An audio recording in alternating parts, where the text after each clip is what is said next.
Hi guys, welcome back. In this video we're going to make a small recipe app where we should be able to search for recipes and get the content, and when we hover on every card it should basically give us what ingredients and in what steps we need these ingredients, right?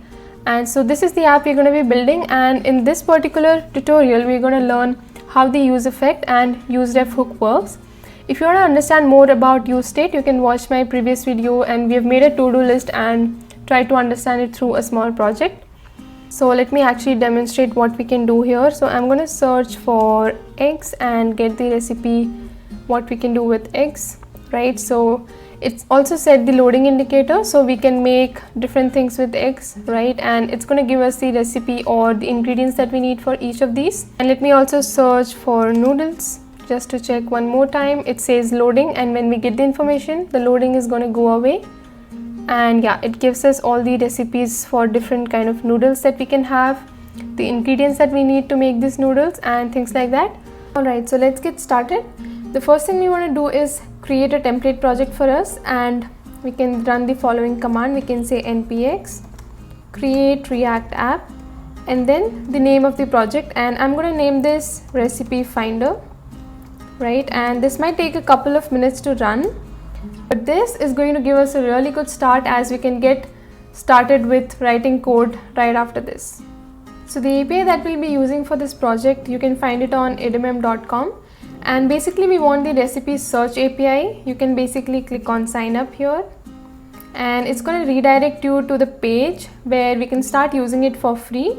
You can simply click on start now for the developer, and this one is free. You can basically make 5 calls per minute, and after that if you make too many calls I think you might get blocked. So it's gonna ask you to sign up. After you do this step, once you sign up you can basically go to the dashboard, and from the dashboard you can go to applications, and right here it's gonna give you all the details of the keys that you can use. So you can simply click on view and it's gonna give you an app ID and application keys, and these two things are necessary for you to use the API. And now we have the project open right here. So we can basically go to src and start writing our code in app.js. App.js already has some code written in it. Like I said, it's going to create a template project for us that we can start coding from. So I'm going to remove all. Let's actually first start this project. So I'm going to say npm start.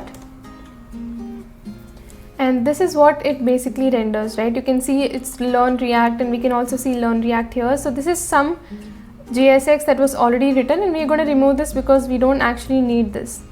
And just to be sure that we are good to go, I'm going to just say hello world, right? So let me hit save, and yeah, here we can see hello world here. Right, so first thing is let's get the setup for our API ready. I'm just going to say let URL equal to, I'm keeping it here for now, we'll refactor this later. So here we have URL and api.edmm.com. This is where we are getting the API from, and then we're basically using the search API, and it has query param which is q. This is basically what we want to search. We want to search recipes for chicken right now, and then this is the app ID that we got and the app key. So the first thing, let me store the API constants here. Let me say API key, and this is basically the API key. Let me copy this, right? And the second thing, let me also copy the app ID. So I'm going to say app ID, and this is our app ID. So let me copy and paste it here, and we have this. And instead of directly hard coding here, I'm using template strings, right? So you can have it all in one line, and anything that you want to insert, any expression or variable, you can simply do it by including it inside your curly brackets and preceding it with $, right? And here's the same thing that I'm trying to do. Let me remove this. Instead of, I have used the tilde sign here, right? So this is a template string, and instead of hard coding here I can say $, and inside of here I can use the variable which we stored it in app ID, right? And the same thing I'm going to also do with API key. So let me actually remove this and say $, and I can say API key, right? So now we have our API URL ready, and we need to actually make a call and see if this works. And in order to do that, when we load our page for the first time, right, we want to make an API call, right? We want to fetch data for chicken, and then the user can obviously search something else and get data for that. But for initial stage we are using chicken, right? We have hard coded it right now. So when your app mounts, or when your component app.js mounts, we want to make a call. How can we do that? In order to do that, we are going to use useEffect hook from React Hooks. So let me first import it before we dive into the details of how it's used. So I'm going to say import useEffect from React, right? So just like how we have lifecycle methods in case of class components, we have hooks here. And what do we actually mean by that? So I'm going to just say, let me just try to use this useEffect hook, right? So in here, I'm going to have an arrow function, right? So this will accept parameters, and then we have the arrow syntax, and inside of here, just like a normal arrow function, right? So useEffect is taking an argument which is an arrow function, right? And here I'm going to say console.log called useEffect, right? So let me save this, and too many e's, so let me make it this, right? Now let's actually check our console. I'm going to clear this up and I'm going to rerun, and I can see that it has called useEffect. Every time you want to mount your component, it's going to call useEffect, right? It also accepts another parameter, the second parameter. So here's the thing with useEffect. If I change state inside of my component, it's going to call this useEffect every time. And to demonstrate that, I'm going to also use state hook, right? And in here, let me say const. I have count and set count, right? And I'm going to say use state, and initially let me keep the count as 0. And I'm also going to keep a random button here, right? So that I can say on click of this button. So what I want to do on click of this is basically set count to count plus 1, right? So what does this do? We are basically storing state inside of count, and in order to make changes to this count, the initial value is 0. This is the initial value inside of useState. So the value of count is 0, and every time I want to change count, I can use this second function, right? The second property in here, which is set count, can be used to change your count variable, right?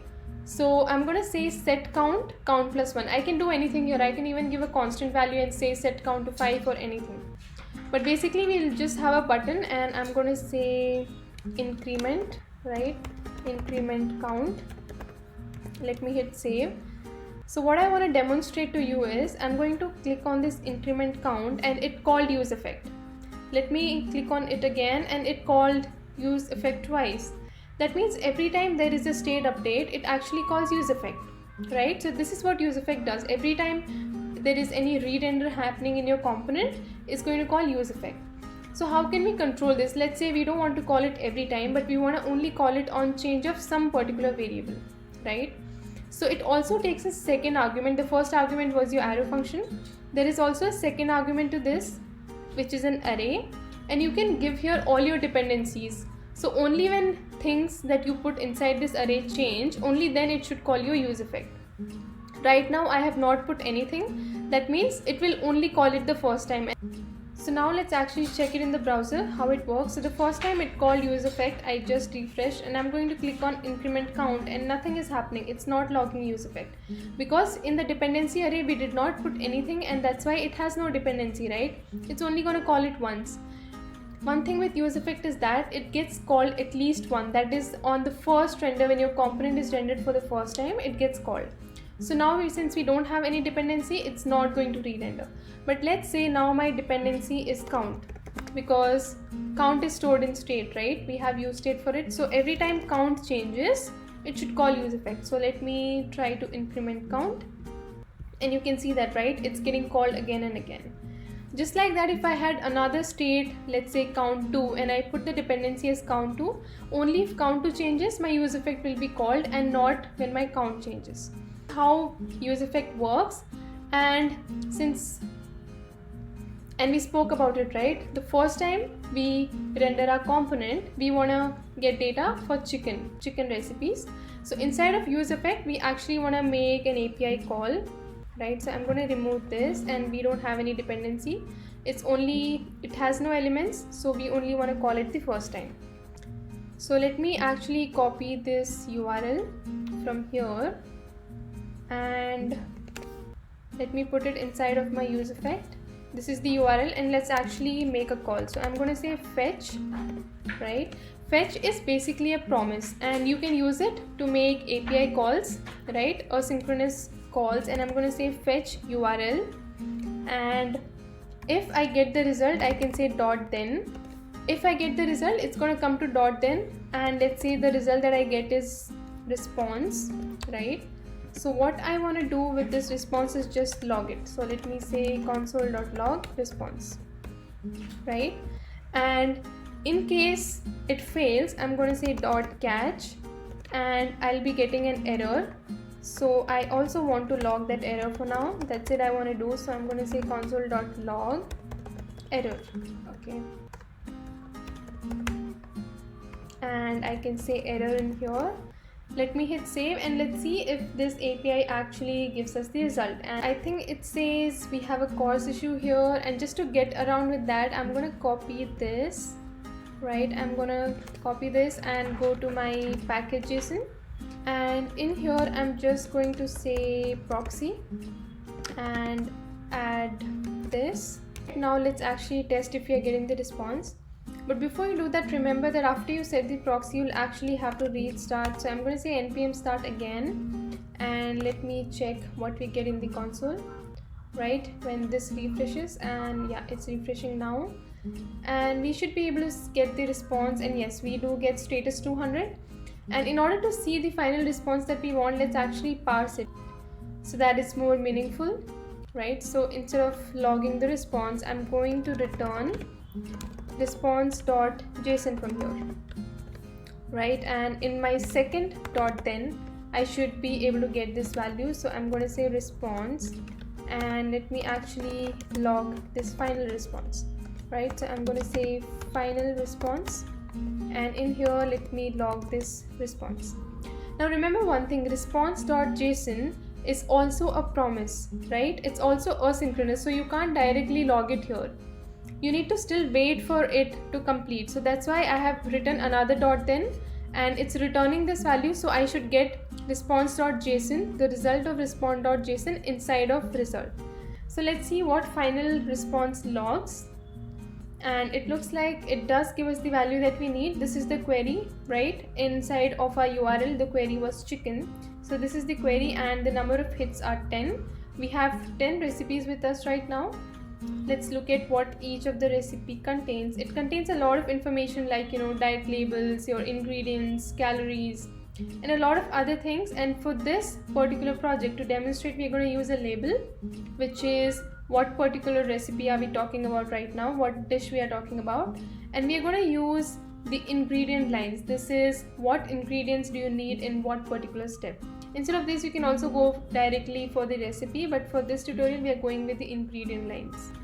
Alright, so now let's try to display our result that we got. Let's remove this count and set count. This was just for demonstration purpose, we don't need it anymore, right? So I'm going to hit save, and the thing is, we need to, in order to use these values and display it on our screen, we should first be able to store it, right? So I'm going to say const, and we need to have a list of all the ingredients. I'm going to say ingredient list, and also we want to be able to update the ingredient list, right? And initially use state. Initially the value of this ingredient list should be an empty array, right? Because right now we don't have any list. And as and when we get response from the backend, we can use the update ingredient list function to add ingredients to our array, right? So whatever result we get for chicken, we can add it to this array. And where can we do that? We get the response here, right? We are logging it here. So instead of logging it here, let's say that we want to update our ingredients list to basically this result, right? We actually just need the hits. So I'm going to say result.hits. Instead of storing the entire result, we don't need the entire result. We only need array of those 10 items, right, that we saw. So I'm going to say result.hits and hit save. Alright, now let's actually remove this hello world and actually let's start rendering what we want to see. So we want to see a list of all the items that we got, right? And we want to list all the ingredients that we need for each of those items. So here I'm just going to say, I need the header part. I'm just going to remove this hello world. And in here what I'm going to do is I'm going to create a div, right? And inside of this I'm going to keep all my content. So I'm going to give it a class name of wrapper so we can style it later. And in here I need to display my list. So for us to better understand that, what I'm going to do here is I'm going to console log our result.list, right? So we can actually look at this list, and then I think it's called result.hits. We can actually look at this list and then make our UI, so it'll be easier for us. So let me check the console.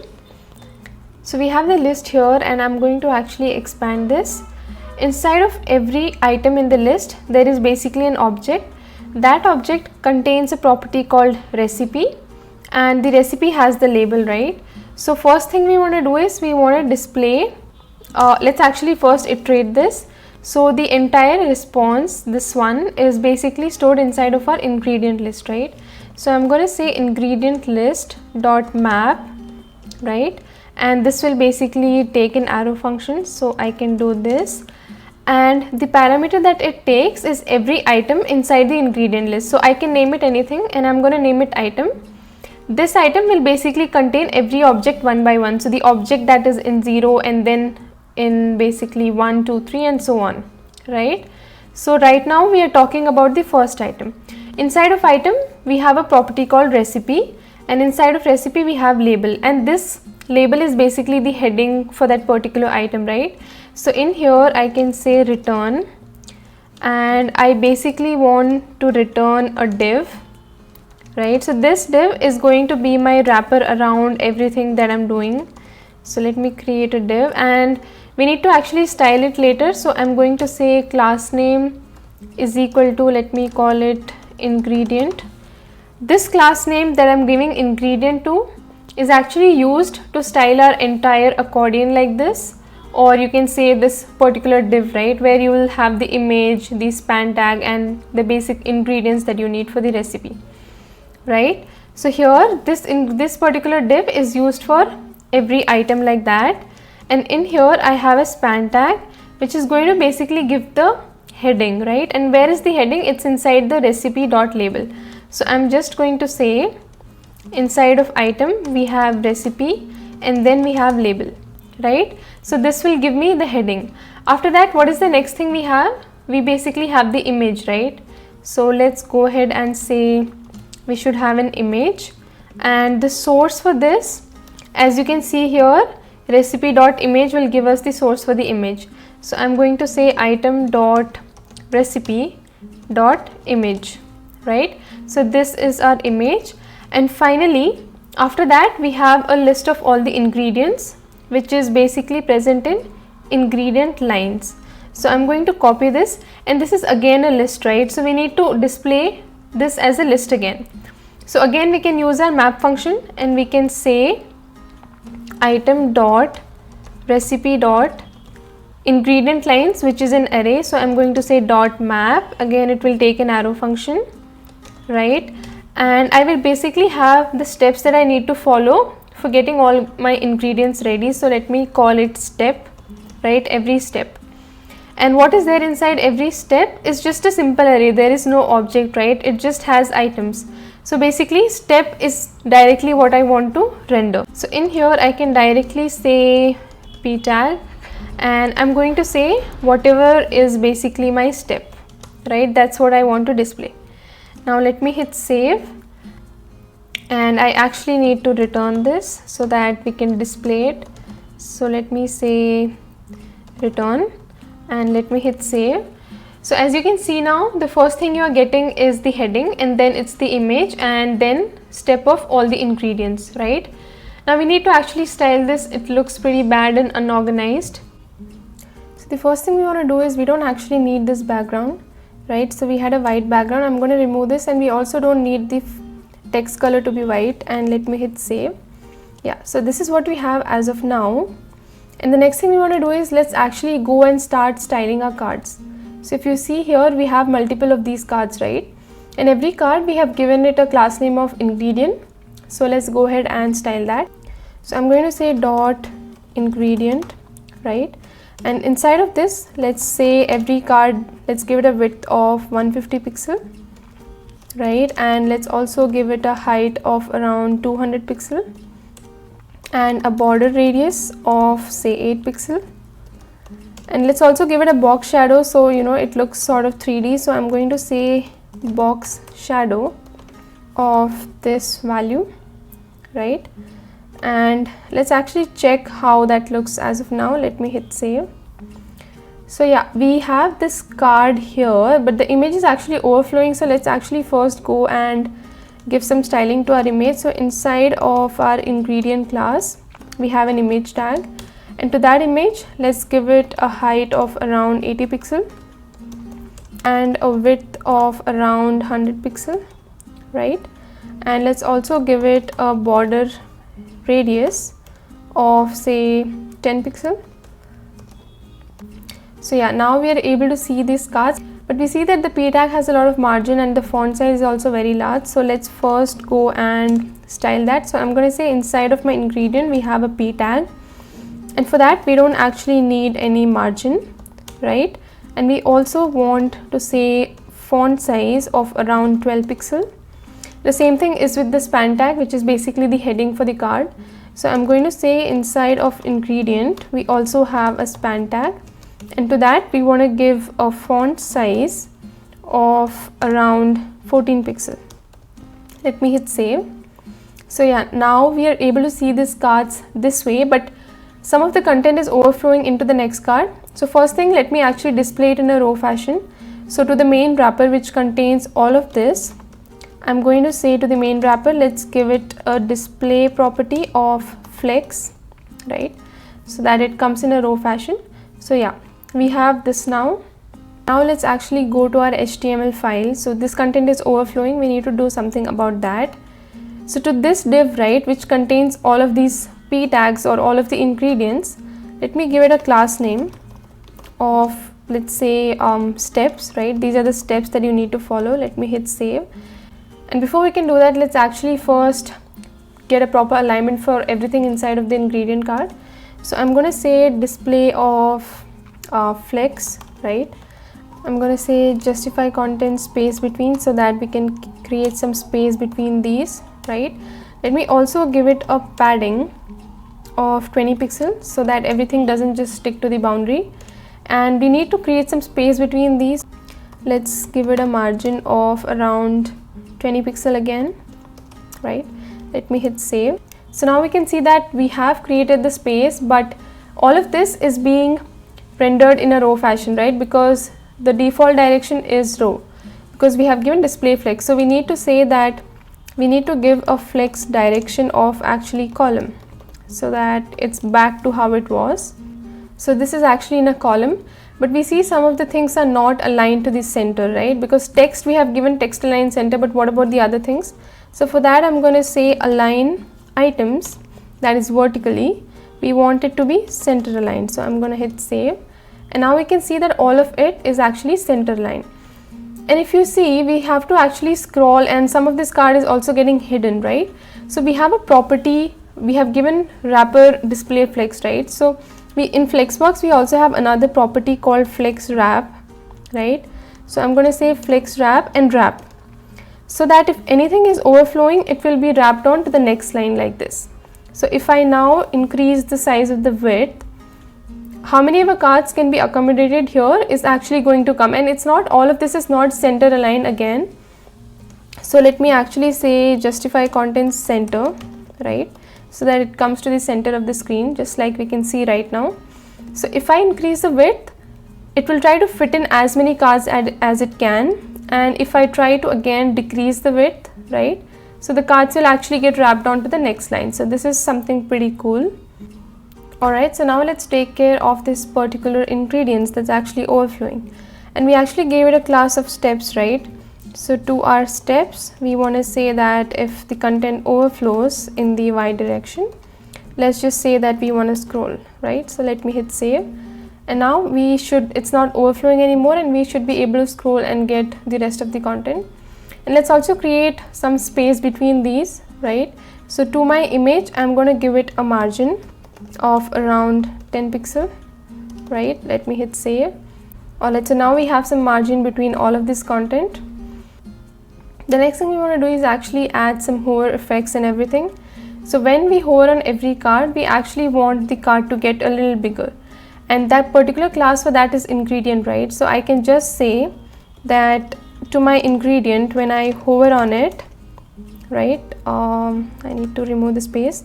When I hover on my ingredient card, initially the width and height is this much, right? And what I'm going to do is I'm going to increase it, let's say by 160 and by 210, so 10 pixels extra.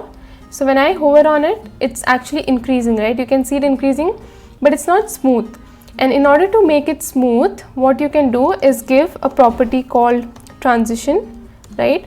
That means it needs to actually transition from one state to another, right, when we hover on it. And the time duration it should take for the transition to occur is anything that we give here, let's say 0.3 seconds, right? Let me hit save.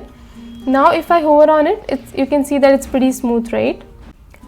Alright, and the next thing we want to do is, if you actually see the final result, when we hover on every card, we see that the content sort of comes from bottom to up, and it only appears when we hover on the card, right?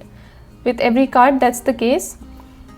So to all of my content here, which is there in the steps class, what I'm going to say is I want the position to be relative, and let me say top of around 40 pixel or let's say 30 pixel, right? And sorry, yeah, you can see that the content has come down. Also, we don't actually want it to be visible, so I'm going to say visibility is actually hidden, right? So let me hit save. So right now it's not visible, and only when I hover on my ingredient card, right, when I hover on my ingredient card, I want to give a specific style for my steps, and that is, the first thing is visibility should be there. So I'm going to say visibility of anything like initial, and also we want the top to be 0 pixel, right, so that it comes all the way up. And let me try to check that. Yes, you can see that, right? When I hover on it, you are able to see the content, but you don't see the smooth transition. Again, for the same reason, to our steps class, we need to give a transition property, so transition property of around, let's say 0.3 seconds. And let me hit save on that, and let's actually hover and check. Yeah, you can see that it's coming from bottom to top. So one other thing we can do is we can give it an opacity of 0 initially, right? And only when we hover, we want the opacity to be 1. So let's check it now. Yeah, now we're able to get sort of the effect that we had in the final result, right? And I think the font size still looks a lot bigger, so I'm going to make the font size around 10 pixel right now, and let me hit save. Now let's hover and check. Yeah, this is much better, and we should be able to scroll and get the rest of the content. Now let's go ahead and add functionality for search. So basically I should also be able to search for recipes, right? So let's go here and let's do our app.js. In here, let's add, let's say, a div tag. Alright, so the first thing is our input tag, right? And I'm going to close this, and let me say placeholder, and it should be, say, search for recipe. So let me say, okay, in here, let me say search for recipe, right? And we also have a button which we can use to search when we click on it. So I'm going to say button, and on click of this button, we want to call a function, let's say search for recipe, right? And let me actually close this button, and in here I'm going to say search, right? So we need to actually write functionality for search for recipe. So let's go here and say const search for recipe, and it's going to be an arrow function, and we need to tell what exactly we are searching for, right? So let's actually use a hook in React which is known as useRef. useRef can be used to reference a particular element, and you can do various things with it. For example, let's take this input example here and let's actually do it. So first we need to import the hook. So I'm going to say useRef, and the way we use it is as this. I'm going to say input ref, it's going to reference the input element, and use ref and the initial value. So initially we don't have anything, I'm going to say the initial value is null. So if you see in use state, right, we have a value where we can store it. We also have a function which actually helps us update this value, right? Use ref, we don't really have anything to update it. It's just that we have a reference, and using that reference we can do many other things like focus and things like that, and let's actually try to do one of those. So my search for recipe should actually have my query or what I actually want to search for, and this function can be reused, right? All of this is basically making the API call. So let me actually copy this from here, right, and I'm going to paste it here, and from here I can just call this function. So it's called search, it's actually called search for recipe, and initially when we load our application, what do we want to search for? We want to search for chicken or any recipe that you like, right? And now this query will be taken from search for recipe, and if you see, we have hard coded the value to chicken here. So again we can say $, and inside of curly brackets we can tell what query we want. So I'm going to do query. So now it will be dynamic, as in whatever we pass we should be able to search for that. So now let's write functionality for our search for recipe. We've already taken this name search for recipe, so this one I'm just going to call it search for now, right? And in here let's write functionality for our search. So I'm going to say search, right? And search should actually just call our search for recipe, but we should tell what recipe we are searching for. So I'm going to say search for recipe, and the recipe that we want to search for is input ref, right? Input ref actually has a property called current, and let's actually just log this. So I'm going to say console log input ref and say input ref, right? Let me comment this out for now, and let's hit save. Search for something and see what happens when I click on search. Current value is null, and that's because we actually forgot to give ref here. We should be able to tell, right, what element we want to reference. So let's say input ref. So now our input ref should be referencing this input element. Now let me actually hit save, and let's check what we get. And now I'm actually going to search for eggs and click on search, and now we can see we've got our input ref, right? And in here we have a property called current, and current has many other properties, and the property that we are looking for is value, because value gives me what the user has typed as of now, right?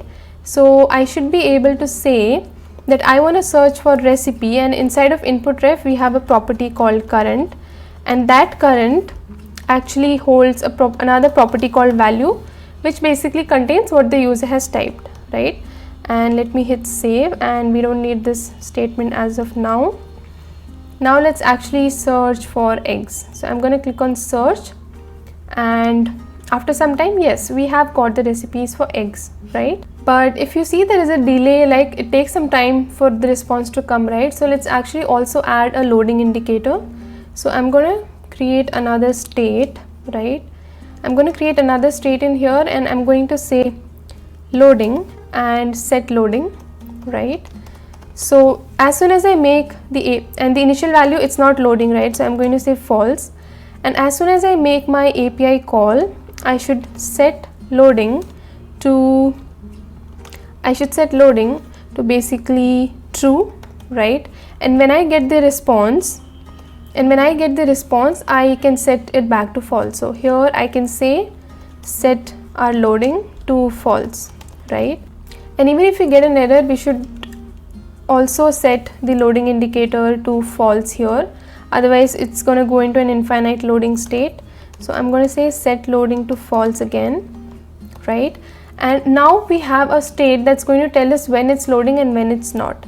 Let's use this information to show a loading indicator after our input ref. So here let me just simply add a p tag which says loading ... right? And when should this p tag be displayed? Only when it's loading, right? So I'm going to say if the value is loading, then show the loading tag, otherwise just don't display this. So let me hit save, and you can see it's loading, and when we get the information, we have got all the content and loading is not visible anymore. And let me again check for eggs and click on search. Again it's showing loading, and yeah, now we have got the information. Now let's actually a little bit style also our input. So to do that, I'm going to give this a class name of, let's say, our input wrapper. So let me call it input wrapper, and using this input wrapper, let's style our input and button. I'm going to hit save, and let's go to our CSS, and we can say that we have a input wrapper, right? And inside of that input wrapper, we have a class called, we have the input tag, right? And to that input tag, let's say, let's give it a width of around 300 pixels, a height of around 30 pixels, right? And let's give it a border radius of, let's say, 10 pixels, and it looks pretty congested, so I'm also going to give it some padding of around 10 pixel and also a margin of around 20 pixel. Okay, let me hit save, and yeah, this is how it looks. We don't want this sort of boundary, so I'm going to say we don't need border. Instead of border, let's give it box shadow. So just the same box shadow as the other cards. I'm going to copy this and paste it in here, and now let's hit save. We can see, yeah, we've got this sort of input, right? And let's also style our button. So I'm going to say inside of our input wrapper, we have another button, and to that button, let's give it a height of again 40 pixel, a width of around 80 pixel, right? And again a border radius of, let's say, 10 pixel, right? And we don't want the outline, so I'm going to say outline none. And another thing is, when I hover on this, I should be able to see the hand symbol, so we know that we are pointing. This is actually a clickable event. So to do that, you can say that your cursor should actually be a pointer. So now if I hit save, we have our search button, and when I hover on it, it turns into a pointer, right? So that we know this is actually a clickable button. And one another thing we want to do is when we click on our search button, right, it should clear the current input because we have already searched for it, right? So let's go to our app.js, and every time we click on the button, that is when we click on search, after we have called search for recipe, we can say that the input ref, right, which is referencing the input element, dot current, right, dot value, we can set it to empty string, right? So I'm going to hit save, and now if I click on our search button, it should search for it, but it should also clear a particular input. So this is how we can do it. One another thing is, whenever we are using this map function, right, we should be uniquely able to identify the topmost element, right? So we should have always give it a key property, otherwise it's going to throw a warning. So we have this item, right, and the label is actually always unique. So I'm going to say the key for this, it should be unique, right? It should always be unique. So I'm going to take this same value and give it as the key for this particular div. And we also have another map function here, and this should also have a unique key. So basically our p tag should have a unique key. And for now, the map function also gives us a second parameter, which is the index, right? The index basically indicates the index of the array, so 0, 1, 2 and so on. So for now, I'm going to give it a key of index, right? So let me say index. Yeah, that's it. If I hit save, we shouldn't be getting any warnings, right? And before we close this, let's actually refactor our code, right? So if you see this item, everywhere we only care about item.recipe, right? So we are actually repeating this whole process again and again. We are repeating this item.recipe everywhere. So instead of directly accessing item, we can use the property, we can use the destructuring feature, and this, when we write this curly brackets, it means we need to directly write the value what we want from the item. So from the item, what do we want? We want the recipe. So I can say recipe. So now I don't need to do item dot every time anymore. I can remove this part from everywhere, right? So I'm going to remove this, and I can directly access recipe, right? And yeah, we're able to get the results right here, right? And one another thing is, even now we are actually repeating recipe dot label, recipe dot image, and all of this, right? So in here we can actually say const, and again destructure these properties, right? So I'm going to destructure, since recipe is an object, we should use the object notation. And what do we want to destructure? We want to destructure label and image, right? And also ingredient lines. So let me copy this. We want to destructure all of this from recipe, right? So instead of saying recipe dot, I can directly use label. So I'm going to remove all of this, and now let's check if it still works. And yes, it still works, right? It still works as expected. So our code looks much neater. We can just use destructuring where it's required and where we are repeating a lot of this. And yeah, that's it guys. If you like this video, don't forget to hit the like button, and do not forget to subscribe, because we're going to be doing more such projects for beginners, and we're also going to get into advanced project as time progresses. So that's it. Thank you.